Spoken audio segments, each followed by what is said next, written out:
Question number 11. We are continuing with the exercise 10.3. What do we have?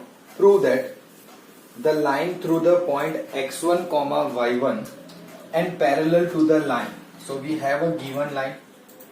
What is the given line? ax plus by plus c equals to 0. This is the given line. Let's call it equation number 1. और हमें इससे parallel एक line find करनी है जो point x1, y1 से पास हो रही है, जिससे हमें फाइंड करना है ax minus x1 plus by minus y1 equals to 0. How are we suppose to do? तो कि भाई हमें आता है कि लाइन पैरेलल है, इससे पैरेलल है ना. So a line parallel to given line is क्या बनेगी? ax plus by plus k equals to 0 है ना. उसको इक्वेशन नंबर 2 दे दिया. और फिर हम ऐसा बोल सकते हैं कि लाइन 2 पासिंग थ्रू कहां से पास हो रही है? The point x1, y1. Passing through the point x1, y1. तो वो इसे सेटिस्फाई करेगा. तो ax1 plus by1 plus k equals to 0. तो k की value minus ax1 plus by1 equals to 0. Substitute k in equation 2. Substitute value of k in equation number 2. तो क्या बनेगा? ax plus by plus k की जगह पे minus है, तो लेट्स से माइनस ही कर देते, इतना ज्यादा एक्सटेंड करने का कोई मतलब नहीं. Minus ax1 plus by1 equals to 0. Correct. Combining a वाली टर्म साथ में है, तो x minus x1 plus b वाली टर्म साथ में y minus y1 equals to 0. यही हमें प्रूव करना था. This is what we are suppose to prove. है कि नहीं? बहुत सिंपल सा प्रॉब्लम था, तो जल्दी जल्दी भी खत्म हो गया. Let's have a look at 12th one. Two lines passing through the point 2, 3. दो लाइन है जो एक पॉइंट 2, 3 में से पास हो रही है. वो एक दूसरे को इंटरसेक्ट कर रही है at an angle of 60 degree, यानी कि आपको थीटा दिया हुआ है 60 degree. If slope of one line is 2, तो let's say slope of one line is m equals to 2, या लेट्स से m1. करेक्ट. और बोला है find the equation of the other line, मतलब कि दूसरी लाइन की इक्वेशन फाइंड करनी है. अब पॉइंट पता है दोनों लाइन जहां से पास हो रही है उसका, लेकिन दूसरी लाइन का स्लोप नहीं मिलेगा, तब तक हम लोग इक्वेशन तो फाइंड नहीं कर पाएंगे. तो कि let the slope of other line is m2 equals to m. Correct. So angle पता है, एक लाइन का स्लोप पता है, तो दूसरी लाइन का स्लोप फाइंड करने के लिए हमारे पास कौन सी फॉर्मूला है? tan theta equals to modulus में m1 minus m2 divided by 1 plus m1 m2. अब वापस से कोई ऐसा मत बोलना सर m2 माइनस m1. दोनों राइट है, मॉड्यूलस में लिखना है, it doesn't matter at all, है ना. अब m2 माइनस m1 लिखो, m1 माइनस m2 लिखो, कोई फर्क नहीं पड़ता. tan 60 degree 2 minus m divided by 1 plus 2m. What will be the value of tan 60? Sin by cos root 3 is equals to modulus में 2 minus m upon 1 plus 2m. जैसे ही modulus हटाओगे, it will become 2 minus m upon 1 plus 2m equals to plus or minus root 3. Correct. I hope ये वाला problem आपको समझ में भी आ गया होगा, है ना. तो कोई इसमें डिफिकल्टी नहीं है. I am going to rub this one. कोई इतना इश्यू नहीं है. आगे बढ़ते हैं इस प्रॉब्लम क्वेश्चन नंबर 12 को सॉल्व करने के लिए. देखो, अब यहाँ पे आपको क्या करना पड़ेगा कि 1 by 1 हमें साइन कंसीडर करनी पड़ेगी. एक बार पॉजिटिव, एक बार नेगेटिव. मतलब कुछ इस तरह से मैं बात कर रहा हूँ कि एक बार ऐसे लेंगे 2 minus m upon 1 plus 2m equals to root 3, और दूसरी बार लेंगे 2 minus m upon 1 plus 2m equals to minus root 3. 1 by 1. Correct. So let's start with the first one. 2 minus m है, sorry, 2 minus M divided by 1 plus 2m equals to √3। अच्छा, इसको solve करने के लिए साथ ही साथ यहीं पे कुछ थोड़ा क्रॉस मल्टीप्लीकेशन कर लेते ना, टाइम क्यों वेस्ट करें, मतलब लिखा था मैंने, I know that, but still 2 minus M equals to √3 plus 2√3m। तो m वाली टर्म साथ में रखते हैं, तो it will be 1 plus 2√3m is equals to, ये इधर लिया था तो √3 उधर ले जाओ, 2 माइनस √3, तो आपको स्लोप मिला 2 माइनस √3 अपॉन 1 प्लस 2√3। कौन से के लिए? पहले वाले के लिए। वैसे दूसरे के लिए भी फाइंड तो करना ही है, उसको छोड़ना नहीं है। उसके लिए स्टार्ट कर लेते हैं 2 minus M equals to minus √3 minus 2√3m। इसे इधर ले आओ तो प्लस में हो जाएगा, so 2√3 plus 1m is equals to minus √3 minus 2, क्योंकि दोनों नेगेटिव होंगे, उसमें कोई फर्क नहीं पड़ेगा। We can take minus common, ऐसी कोई बहुत बड़ी बात है नहीं, है ना। सो इवेंचुअली स्लोप क्या आएगा, तो क्या minus common √3 plus 2 divided by 2√3 plus 1। So denominator देखो दोनों में सेम है, जो भी है वो थोड़ा हल्का चेंजेस है आपके न्यूमरेटर में, है ना। अब दोनों स्लोप मिल गए, मतलब दोनों m की वैल्यू मिल गई। अब 2m के हिसाब से 2 बार इक्वेशन भी मिलेगी, है ना। सो पहले equation of line having slope 2 minus √3 upon 1 plus 2√3 passing through point, कौन से पॉइंट में से पास हो रही थी, 2,3। कौन सा फॉर्म लगेगा, point slope form, y minus y1 equals to slope into x minus x1, है कि नहीं। चलो, तो y minus 3 equals to 2 minus √3 1 plus 2√3 into x minus x1। आपको सिंप्लीफाई करना है और कुछ नहीं, ये इधर दे दो, माइनस 3 1 जा 3 माइनस 3 2 जा 6√3 is equals to 2 minus √3x, sorry यहाँ पे 2 आएगा, है ना। माइनस माइनस, अरे पहले तो -4 और माइनस माइनस प्लस 2√3। सो थोड़ी सी प्रॉपर इक्वेशन फॉर्मेट में लिख दो, 2 minus √3x minus 1 plus 2√3y। इससे भी उस साइड ले जाओगे तो -4 प्लस 3 -1 2 और ये +6, तो +8√3 इक्वल्स टू 0। अब माइनस कांस्टेंट निकाल के या फिर 8√3 आगे लिख के जो भी करना चाहो कर सकते हो, but this is your equation of line जिसका स्लोप ये है, पॉइंट ये में से पास हो रही है, करेक्ट। वैसे आपको दूसरी इक्वेशन के लिए भी फाइंड करना पड़ेगा, यानी कि दूसरे स्लोप के लिए, है ना, जो मैं आपके लिए छोड़ रहा हूं। सेकेंड स्लोप के लिए आप लोग फाइंड करोगे same format, equation of line having slope this one passing through the same point. Point तो चेंज हुआ ही नहीं है, इस पॉइंट में से पास हो रहा है, स्लोप ये ले लेना है, यहाँ पे वैल्यू रिप्लेस कर दो, थोड़ा बहुत सिंप्लीफिकेशन होगा and you will be good to go, correct. फिलहाल ये इक्वेशन राइट है कि नहीं थोड़ा सा चेक कर लेते हैं। 2 minus √3x minus 1 plus √3y plus 8√3 minus 1, yes definitely correct है, ये स्लोप भी करेक्ट है, you people can easily get the answer, है ना। So please take a note of this problem carefully and then will move further.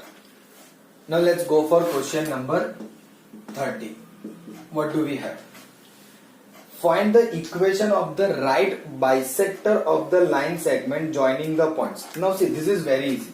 What is right bisector means? Right bisector का मतलब होता है perpendicular bisector, है ना।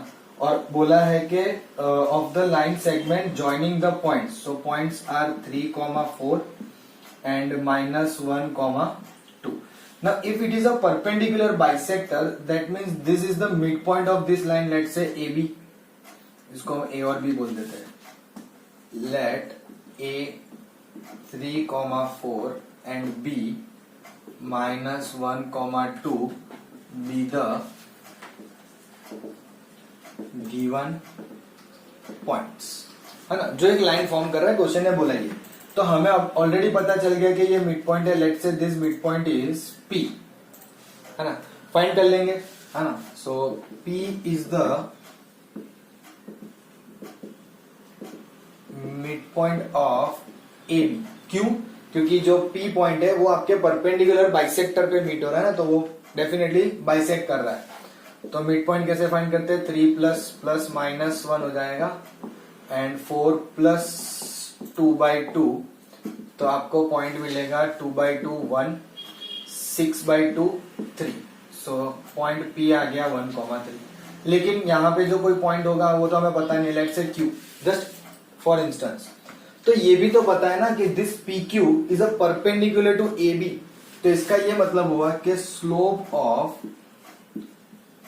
ए B into slope of P Q is equal to -1, as P and Q, P Q is perpendicular to A B.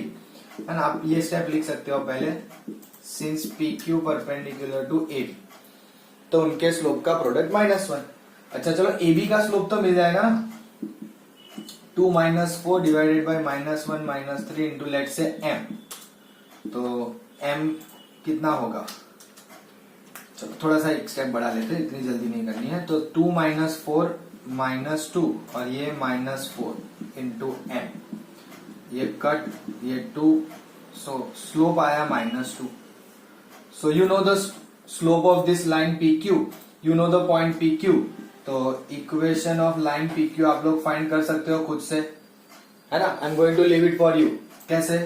y minus y1 यानी कि 3 - 2 into x -1, इसको simplify कर लेना। इतना तो मैं आपके लिए छोड़ ही सकता हूँ ना, आप इतने भी मतलब छोटे बच्चे नहीं हो कि आपको ये भी अभी सॉल्व करने ना आए। As of we are doing this particular chapter quite long time.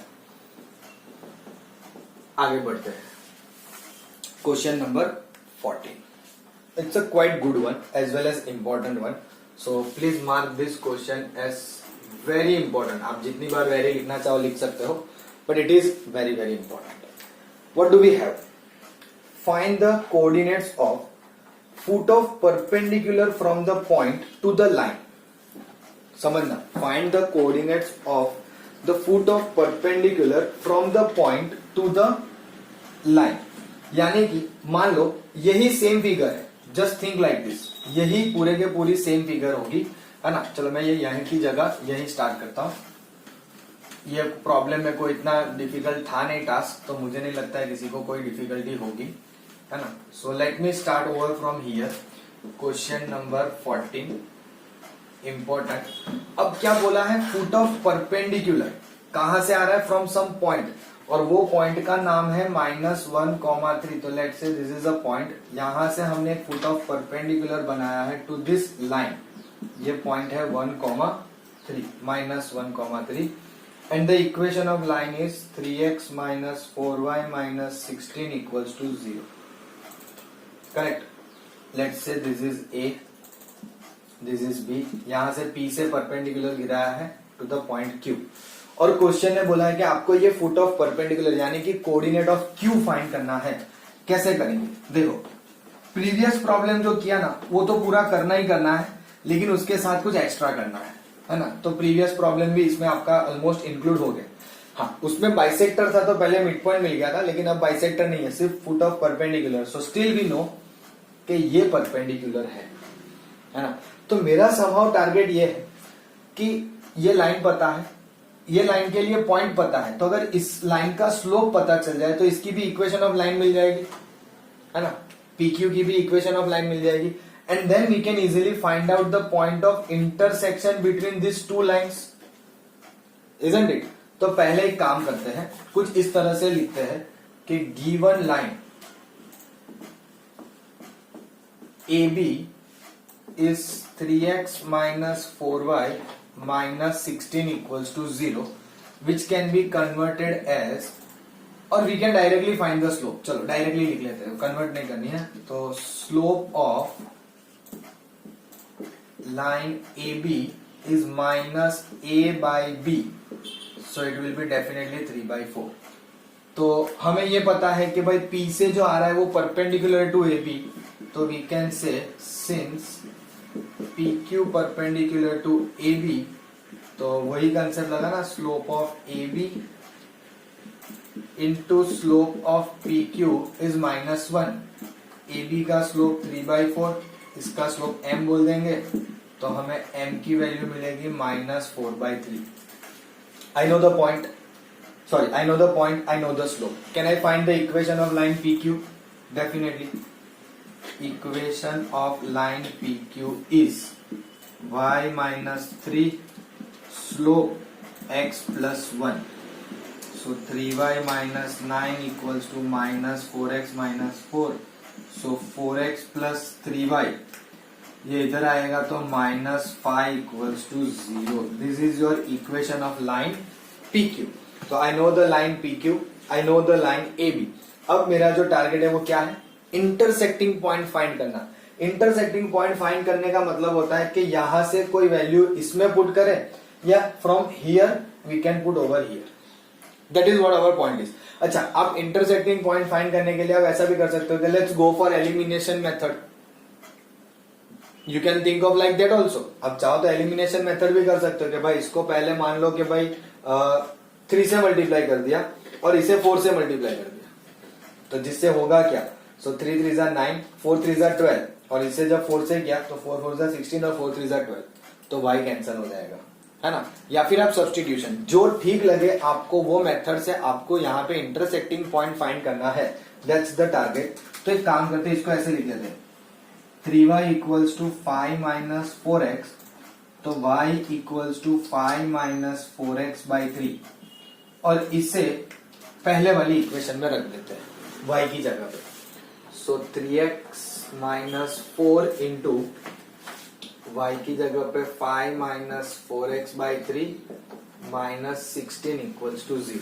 जिससे हुआ कुछ नहीं, ये इक्वेशन जो है वो कन्वर्ट हो गया in terms of x only. तो इससे x कोऑर्डिनेट मिलेगा और x की वैल्यू यहां पे रख दो तो y कोऑर्डिनेट मिल जाएगा. कुछ नया नहीं कर रहे, एलसीएम ले लो. 3 3 जा 9x, 4 5 जा 20, minus minus plus 16x, minus 16 3 जा 48 equals to 0. 16 plus 9 25x is equals to 48 plus 20 60 68. तो आपको x का कोऑर्डिनेट मिला 68 बाई 25. x का कोऑर्डिनेट मिला 68. This is right answer, don't worry, ये राइट आंसर है ना. समटाइम्स आंसर ऐसा आता है तो हमें थोड़ा सा अजीब लगता है कि ये राइट है कि नहीं है, बट इट इज राइट. फिर y के लिए देखो, तो y कैसे मिलेगा? तो y equals to 5 minus 4x divided by 3. So 25 5 जा 125, 68 4 जा 68 का 4 मल्टीप्लाई करो कितना आएगा? 4 3 जा मतलब 8 4 जा 32. सो यहाँ पे 2 आता है, यहाँ 3 आता है. 24 25 26 262 डिवाइडेड बाई 25 3 जा 75. ये चेक कर लेते हैं. 32 2 3 24 और 3 27. मुझे लगा कुछ गलत होगा. करेक्ट. इसे सब्ट्रैक्ट कर लो. 125 में से 272 125 है ना. 275 में से 125 जाएंगे तो कितने बचेंगे? 25 250 150, लेकिन यहाँ पे है 153. अराउंड 153 जैसा कुछ आंसर आ रहा है.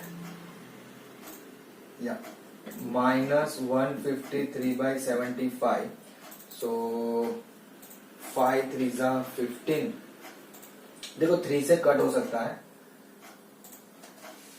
147 आएगा, आई गेस 147 आएगा. या 147 नॉट 153. Minus 147 by 75. स्टिल 3 से डिविजिबल है दोनों, है ना. तो नीचे तो 25 हो ही जाएगा, लेकिन ये माइनस में 4 3 जा 12 तो 4 बचा 2 तो 49. So it is 49 by 25. सो आपके Q के कोऑर्डिनेट क्या है? x कोऑर्डिनेट है 68 बाई 25 एंड y कोऑर्डिनेट है माइनस 49 बाई 25. ये आपका Q का कोऑर्डिनेट आया, दिस Q, जहां पे आपको फुट ऑफ परपेंडिकुलर चाहिए था. क्वेश्चन में आपको समझना जो है वो बहुत इंपॉर्टेंट है कि किसी पॉइंट से हम एक परपेंडिकुलर गिरा रहे हैं किसी लाइन पे, है ना, और वो परपेंडिकुलर जो आ रहा है वो हमारी लाइन पे कहां पे मीट हो रहा है वो फाइंड करना था. That is called as foot of perpendicular, यानी कि आपका जो परपेंडिकुलर है उसका पैर कहां पे जाके वो गिर रहा है ना.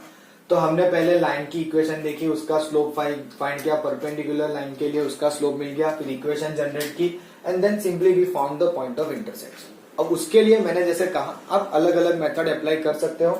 We went for substitution method, you may go for elimination method as well, है ना. क्रॉस मल्टीप्लीकेशन करनी हो तो भी I don't mind, but somehow you should get the value of X and Y. इसीलिए कहा जाता है 10th स्टैंडर्ड के अंदर third chapter is very important, जो यहाँ पे हमें फील हो रहा है. Correct. So please take a note of this one and then will move further. Let's go for the next one, which is question number 15. What do we have? The perpendicular from the origin to the line. Okay, line है y equals to mx plus c meets at the point -1, 2. देखो ये आपको idea दे देता है. Suppose ये आपके axis है और एक लाइन ऐसे पास हो रही है ना, जो है y equals to mx plus c. उस पे एक पॉइंट है जो ओरिजिन से परपेंडिकुलर बनाते हुए मीट हो रहा है. तो सपोज मान लो कि आपने ओरिजिन से परपेंडिकुलर ऐसे बना दिया, जस्ट थिंक लाइक दिस. तो क्या वो आपके -1, 2 पे इंटरसेक्ट हो रहा है? नहीं हो पा रहा है, वो तो फर्स्ट क्वाड्रेंट में चला गया. दोनों पॉजिटिव कोऑर्डिनेट होते हैं. तो एक चीज क्लियर होगी कि आपकी लाइन ऐसे पास होगी और ओरिजिन से जो परपेंडिकुलर बनेगा वो ऐसे बनेगा फॉर -1, 2 पॉइंट के लिए. और ये लाइन की इक्वेशन है y equals to mx plus C. Find the value of m and c, मतलब आपको इस लाइन का वैल्यू फाइंड करना है m और c, है ना. तो लेट्स से ये ओरिजिन है 0,0, जिसको o बोल देते हैं. जिस पॉइंट पे ये मीट हो रहे हैं उस पॉइंट को p बोल देते हैं. करेक्ट. तो आपको जो परपेंडिकुलर आ रहा है from origin to this line, उसका स्लोप मिल जाएगा, क्योंकि you know the coordinates of o as well as coordinate of p, है ना. तो हम ऐसा बोल सकते हैं कि सिंस OP परपेंडिकुलर AB. अब आप बोलोगे AB कहाँ है, तो भाई इस लाइन पे रख दो पॉइंट A और यहाँ पे इंटरसेक्ट को रख दो B. करेक्ट. तो ये दोनों परपेंडिकुलर है. इसका मतलब के slope of OP into slope of AB should be -1. OP का स्लोप मिल जाएगा 2 - 0 -1 - 0 इंटू m इक्वल्स टू -1. तो स्लोप आएगा आपका 1/2, है ना, क्योंकि यहाँ 2 आएगा, -1 आएगा, माइनस प्लस हो जाएगा, तो will get m equals to 1/2. Slope मिल गया. अच्छा चलो ठीक है. तो c कैसे मिलेगा? ये तो डिफिकल्ट हो गया. अब c फाइंड करना हो तो क्या, ध्यान से देखना. अगर ये पॉइंट आपकी लाइन पे है, that means it satisfies the line. If the point is on the line, the point -1, 2 is on the line y equals to mx plus c. तो क्या भाई हमारे पास स्लोप पता है कितना है. पॉइंट 1, 2 इसी लाइन पे है, तो x और y की वैल्यू सेटिस्फाई करेगी ही करेगी, isn't it? तो x की जगह, y की जगह पे 2, स्लोप 1/2, x की जगह -1 प्लस c. तो क्या होगा, ये 2 प्लस 1/2 इक्वल्स टू c. तो c की वैल्यू 4 + 1 5/2. ये मिल गया आपको m और ये मिल गया आपको c. Equation of line find करने नहीं बोली थी, तो वो फाइंड करने की जरूरत नहीं है. सिंपली स्लोप और c की वैल्यू फाइंड करने बोली थी, तो वो हमने यहाँ पे फाइंड करके दे दी. Now question number 16. It's again little bit lengthy problem, but it's a very good one. ध्यान से देखना क्या बोला है. If P and Q are length of perpendicular from origin to the line x cos theta minus y sin theta equals to k cos 2 theta and x sec theta plus y cosec theta equals to k respectively. तो हमें prove करना है p² plus 4q² equals to k². यानी कि एक perpendicular drop कर रहे हैं ओरिजिन से, है ना. ध्यान से देखना. हाँ, फिगर मैं बना रहा हूं आपके लिए, फिर रफ कर दूंगा, क्योंकि उसको फिर एक बार समझना ही है. And then we can proceed to solve the problem. Origin से हम परपेंडिकुलर ड्रॉप कर रहे हैं to this line. Same way origin से परपेंडिकुलर ड्रॉप कर रहे हैं टू दिस लाइन, है ना. ये ओरिजिन है 0,0, ये भी ओरिजिन है 0,0. और P और Q जो है वो हमारी लेंथ ऑफ परपेंडिकुलर है, स्मॉल में है. तो ये P हो गई, ये Q हो गई. और जो लेंथ ऑफ परपेंडिकुलर P है from origin to the line, उस लाइन की इक्वेशन है x cos theta minus y sin theta equals to k cos 2 theta. और जिस लेंथ जो परपेंडिकुलर लेंथ है Q वो जिस लाइन पे आके मीट हो रही है उसकी इक्वेशन है x sec theta plus y cosec theta is equals to k। ये आपके पास कुछ सिचुएशन है ना? तो इन्हें देख के हम इतना समझ सकते हैं कि this particular concept is of a perpendicular from a point और a distance of a perpendicular from a point to the line, है ना। और अगर इस टाइप के प्रॉब्लम आते हैं तो हमने एक फॉर्मूला सीखी है d equals to A X one plus B Y one plus C divided by root में A square plus B square. Now some of you में थिंक लाइक कि सर मॉड्यूलस इतना बड़ा थोड़ी आता है, ऊपर ही आता है, बट चलता है। आप पूरा लेंथ में लेके बना दो तो भी, या फिर ऐसे लिखो तो सिंपली यही डिस्टेंस फॉर्मूला अप्लाई करनी है। एक का डिस्टेंस p है, दूसरे का डिस्टेंस q है। p और q की वैल्यू फाइंड करेंगे और देखेंगे प्रूव दैट में किस तरह से p स्क्वायर प्लस 4q² का आंसर आता है। एम आई राइट और नॉट? यही हमारा टारगेट है, करेक्ट। तो इस डिस्टेंस फॉर्मूला के अकॉर्डिंग अगर हम स्टार्ट करें तो देखो, सबसे पहले तो आपको ये फिगर बना देनी है for your understanding, because it is helpful कि हाँ ये पॉइंट से परपेंडिकुलर आ रहा है ये लाइन पे। तो सबसे पहले स्टार्ट कैसे करेंगे, तो के परपेंडिकुलर डिस्टेंस फ्रॉम पॉइंट या from origin to the line. कौन सी लाइन पहले बात कर रहे हैं, x cos theta minus y sin theta equals to k cos 2 theta is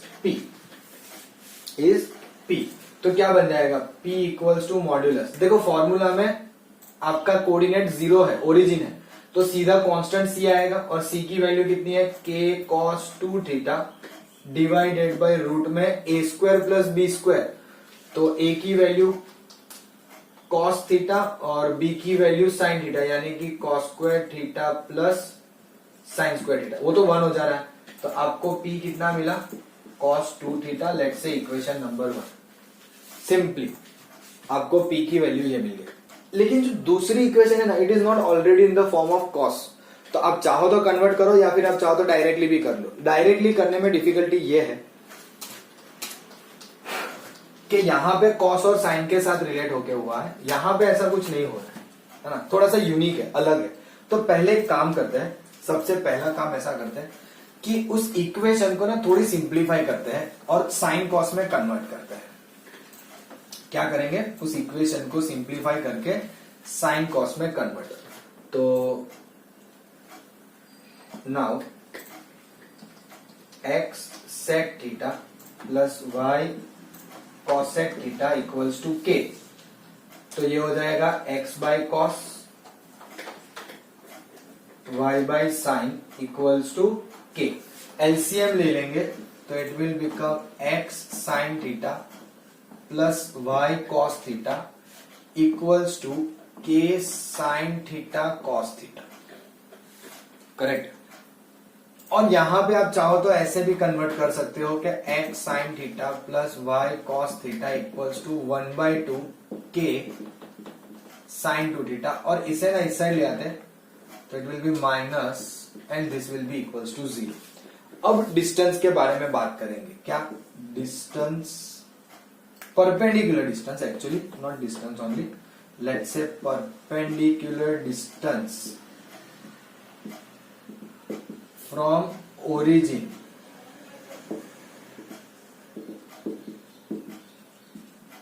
to the line x sin theta plus y cos theta minus 1/2 k sin 2 theta equals to 0 is q।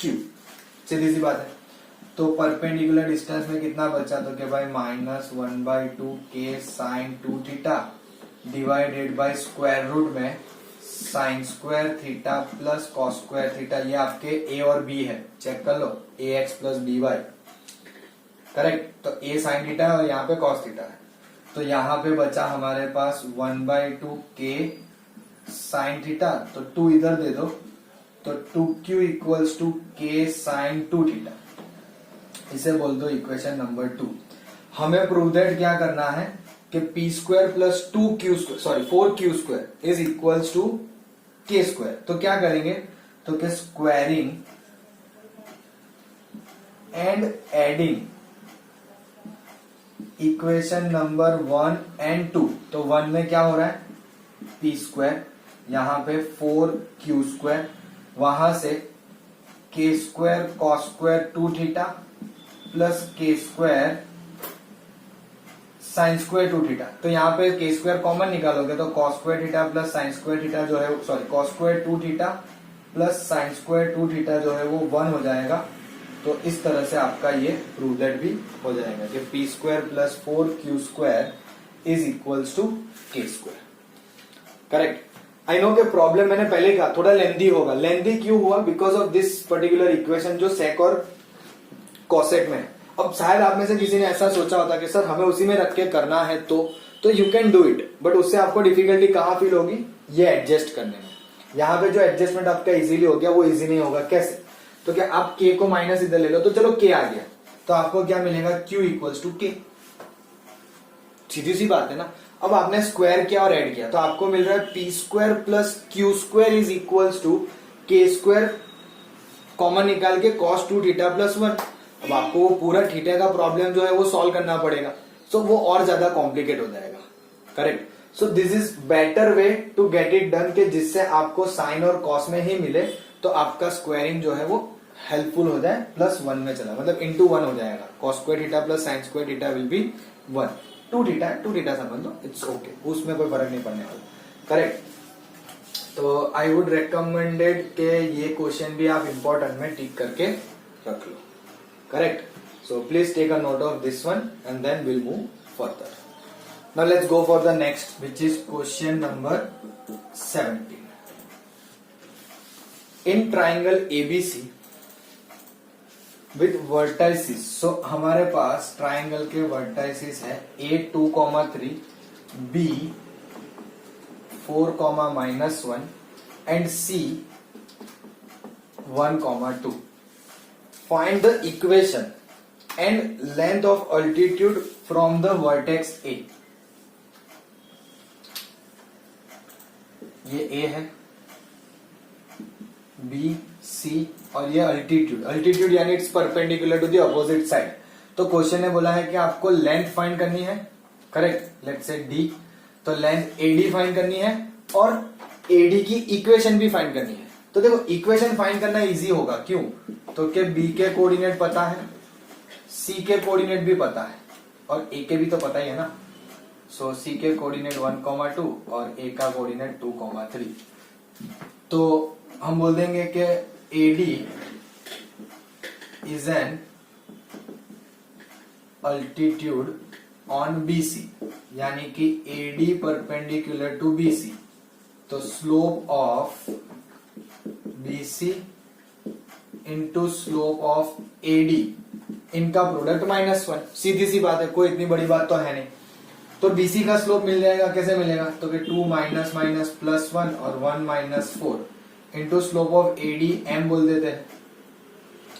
So it will be 3 by -3 into m equals to -1, this to get cancelled, तो slope मुझे 1 मिला। I got slope m equals to 1। अब ये slope है, point A पता है, so equation of line AD having slope 1 and passing through 2,3. So y minus 3 1 into x minus 2. So x minus y minus 3 इधर आके plus 3 हो जाएगा, तो it will B x minus y plus 1 equals to 0। तो मुझे वो भी मिल गया। लेकिन क्वेश्चन ने बस ऐसा नहीं बोला है कि इक्वेशन ऑफ AD फाइंड करके छोड़ दो, उसने लेंथ भी मांगी। अब ये लेंथ कैसे फाइंड करेंगे, तो क्या लेंथ के लिए आप ऐसा इमेजिन कर सकते हो कि कोई एक पॉइंट है बाहर 2,3 जहां से एक परपेंडिकुलर ड्रॉप हो रहा है टू द लाइन। लेकिन प्रॉब्लम यह है कि लाइन के कोऑर्डिनेट्स अवेलेबल है, इक्वेशन नहीं है। तो सबसे पहले क्या करना पड़ेगा, लाइन की इक्वेशन फाइंड करनी पड़ेगी, यानी कि अब फाइंड करना पड़ेगा equation of line BC। Correct. क्योंकि अगर लाइन पता चल गया पॉइंट पता है तो परपेंडिकुलर डिस्टेंस फाइंड करना is not a big deal, हमारे पास फॉर्मूला अवेलेबल है। तो फिर करेंगे कैसे लेकिन, तो लाइन फाइंड कर लो y माइनस, अच्छा कोई भी पॉइंट ले सकते हो आप, कोई प्रॉब्लम नहीं है। तो माइनस माइनस लेट्स से +1, सो मैंने इसे x1 y1 लिया, so it will be easy for me to get the slope like this, है ना। तो 2 + 1 upon 1 - 4 into x - 4, so y + 1 equals to -1 x - 4, so x + y + 4 होगा, इधर आएगा -4 हो जाएगा, -3 equals to 0।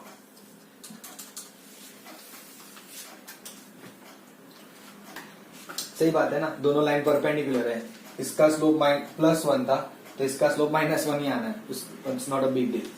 तो ये लाइन की इक्वेशन मिल गई। तो अब इजीली हो जाएगा ना कि perpendicular distance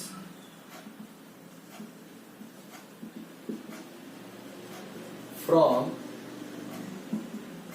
a point 2, 3 to the line x + y - 3 equals to 0 is d equals to modulus में x की जगह पे 2, y की जगह पे 3 - 3 divided by 1² + 1, so it will be 2/√2, so the distance will be √2, 2/√2, so distance will be √2, yes definitely, which is nothing but your length AD, है ना। ये परपेंडिकुलर डिस्टेंस जो हमने फाइंड किया वो यहां से यहां तक का, which is nothing but your length AD is √2 unit meter, जो भी आप यूनिट लिखो तो ज्यादा बेटर है।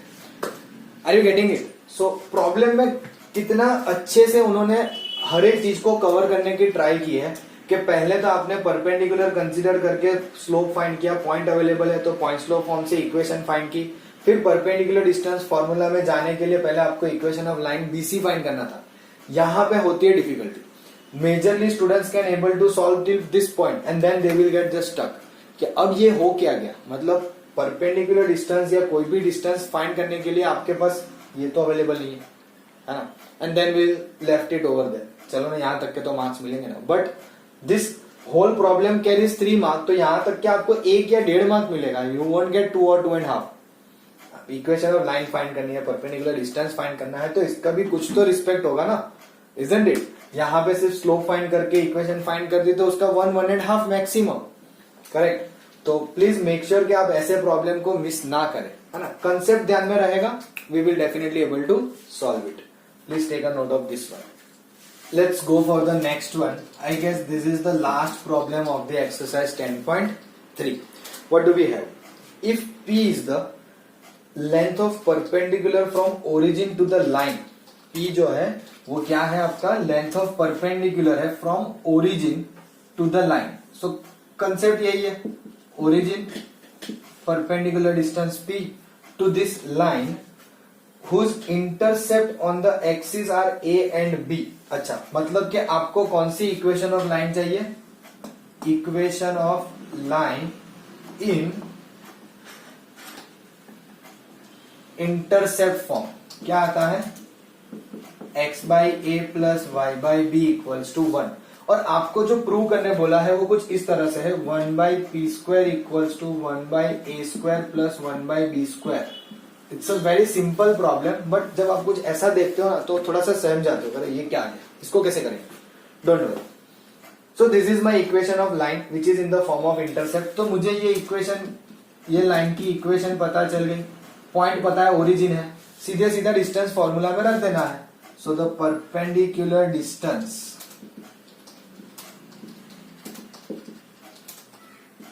फ्रॉम ओरिजिन, ओरिजिन से होना हमारे लिए बहुत फायदे वाला होता है, करेक्ट, फ्रॉम ओरिजिन। अच्छा पहले इसको आप ऐसे लिख दो, x/a + y/b - 1 =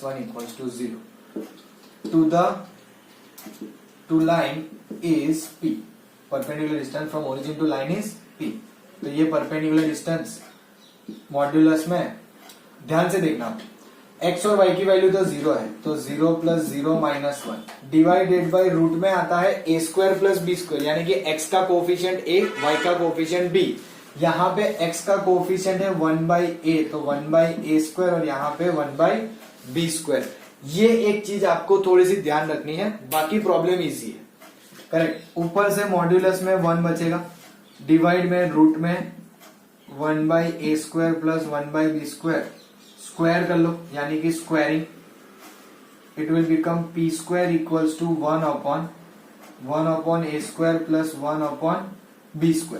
तो मान लो कि इसके डिवाइड में 1 है, रेसिप्रोकल इट, अगर इसका रेसिप्रोकल करोगे तो ये क्या आएगा 1/p² equals to 1/a² plus 1/b²।